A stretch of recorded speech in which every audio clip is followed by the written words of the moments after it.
Welcome to the Deep Dive. If you, like us, have been keeping an eye on, well, the subtle shifts in global power, then today's going to be interesting. We're exploring the Iran-Israel cyber conflict. That's right. It's often called a silent war, isn't it? Exactly. A war you don't see on maps. It's been going on for, over a decade now? And the weapons aren't tanks or planes. They're lines of code. The battlegrounds are computer networks. And it's crucial, I think, to understand what we actually mean by cyber warfare. It's essentially one country attacking another using these networks. But the goals, well, they can be incredibly varied. Very how? We're seeing everything from attempts to disrupt critical infrastructure like electricity grids to stealing sensitive military secrets or even trying to crash entire financial systems. Wow. Okay. And between Iran and Israel specifically, this has been unfolding mostly in the shadows. For the most part, yes, for over 10 years. And it's really shaping how future conflicts might, begin and play out. So today, we're going to peel back some of those layers, look into this invisible war. We'll dig into its secret origins, some of the most significant attacks, and really try to understand why it's become so critical. Yeah, it's a deep dive into something that could fundamentally change how we think about modern warfare, really. Okay, so where do we start? The beginning of this silent war. For this particular conflict, Iran and Israel, the opening shot, you could say, was almost certainly Stuxnet. That came to light around 2010. Stuxnet. Right. That name still carries a lot of weight in cybersecurity circles. Remind us, what exactly was it, and why was it such a game changer? Well, it was an incredibly sophisticated piece of malware, a computer virus. The allegation, pretty widely accepted, is that it was developed jointly by Israel and the U.S. Okay. And it had a very, very specific target, Iran's nuclear centrifuges at their Natanz enrichment facility.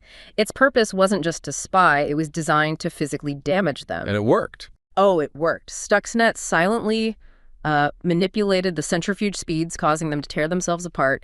It's estimated it destroyed over 1,000 centrifuges, all done without a single bomb being dropped. That's incredible. So not just stealing data, like you said, but actual digital destruction of physical equipment. How did that shift things? For military planners, I mean. Yeah. Realizing code could do that. It was a profound shift, yeah. Before Stuxnet, the idea of a cyber weapon causing physical harm felt, well, almost theoretical to many. Stuxnet proved it was real, devastatingly real. So the immediate effect was? The immediate effect was that both Iran and Israel dramatically ramped up their own cyber capabilities. Right. Iran realized its vulnerability. Israel saw the potential. This was the moment the silent war really kicked off in earnest. It became a tangible, ongoing conflict, a new kind of arms race. Right. An arms race fought with keyboards, not missiles. Yeah. At least not initially. Exactly. Okay, so once that silent war got going, we started seeing attacks back and forth. What were some of the standout incidents from the Iranian side targeting Israel? One that really sent chills down spines was the water systems breach in 2020. The water systems. What happened there? Iranian hackers apparently gained access to controls for Israel's water infrastructure. They tried to dangerously increase the chlorine levels in the water supply flowing to residential areas. Increase chlorine. That sounds potentially catastrophic. It absolutely does. Israeli officials managed to stop it, but they publicly called it a red line. It showed just how close these attacks could come to causing mass civilian harm. Wow. Trying to poison a water supply. That feels like a whole different category of attack, doesn't it? Yeah. Moving way beyond espionage or disruption into something, frankly, terrifying. It really does. It highlights the potential for real-world, kinetic-like effects from cyber actions, and it drew pretty strong condemnation internationally. Were there other major Iranian efforts? Yes, more recently, between roughly 2022 and 2024, we've seen groups linked to Iran, like Black Shadow, becoming quite active. They've targeted Israeli tech companies, transportation databases, releasing sensitive information, showing a broad capability. Okay, so Iran clearly developed significant offensive capabilities after Stuxnet. But Israel didn't just sit back, right? What about their alleged counterattacks? No, they certainly didn't sit back. There have been several incidents attributed, often strongly, to Israel. For instance, in 2021, there was a major disruption of Iran's national railway system. The railways? What happened? Train station displays across the country suddenly started showing messages like delays due to cyber attack. It caused chaos, obviously. But it was also a very public, very psychological move, almost like digital graffiti on a national scale. A clear message being sent. A very clear message. Then, in 2022, reports surfaced about significant power outages in Tehran. These weren't just random blackouts.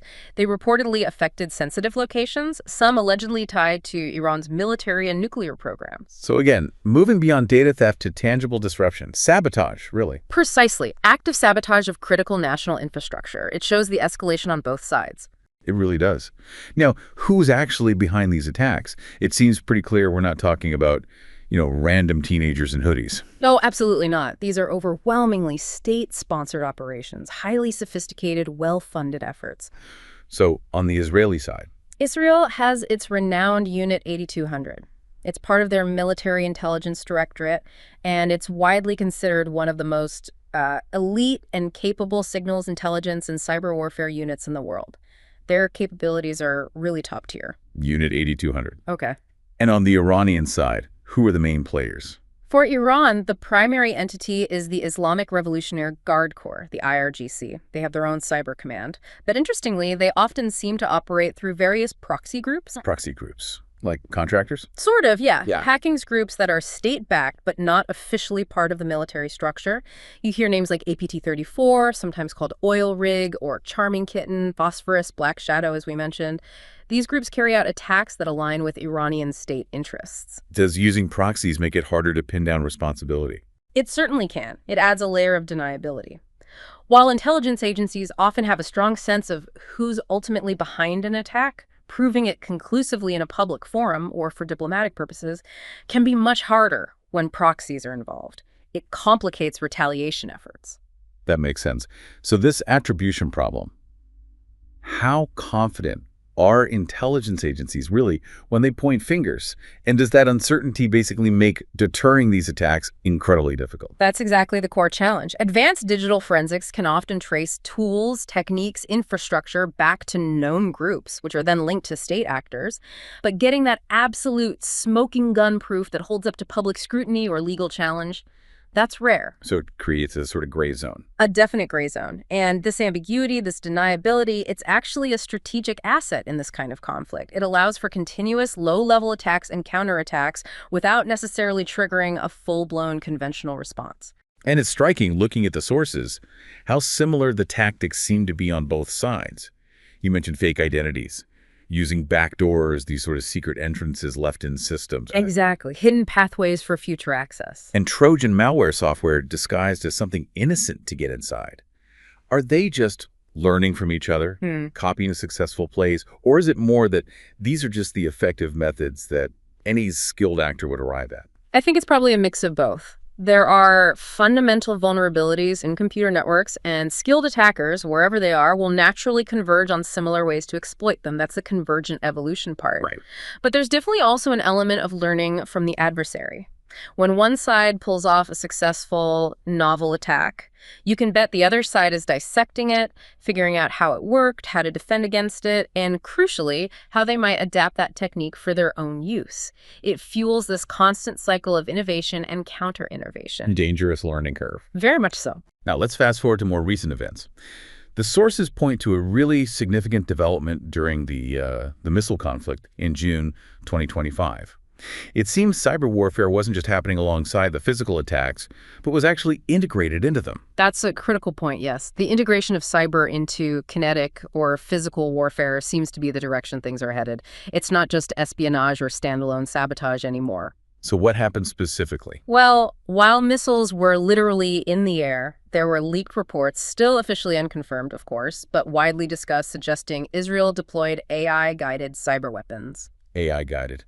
What does that mean in this context? It means cyber tools that can potentially operate autonomously, using artificial intelligence to identify vulnerabilities in real time, adapt their attack vectors, and make decisions without direct human control, specifically aimed at disrupting or disabling Iranian missile guidance systems as they were being launched. Wow. So actively interfering with the physical attack in real time using cyber means. Precisely.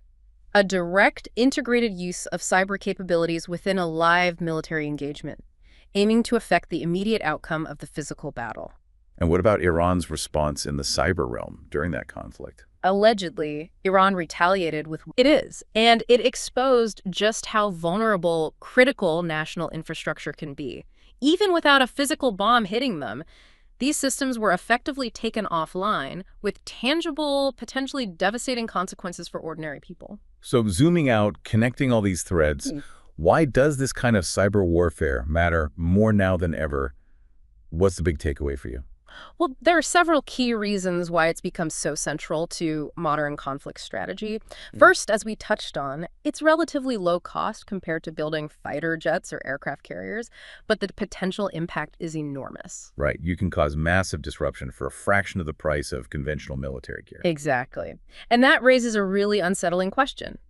Does this democratize destructive power? Does it give smaller nations, or maybe even non-state actors, capabilities that were once reserved for major powers? That's Yeah, a chilling thought. it really is. It kind of levels the playing field, but perhaps in the worst possible way. What else? Second, the attribution problem we discussed.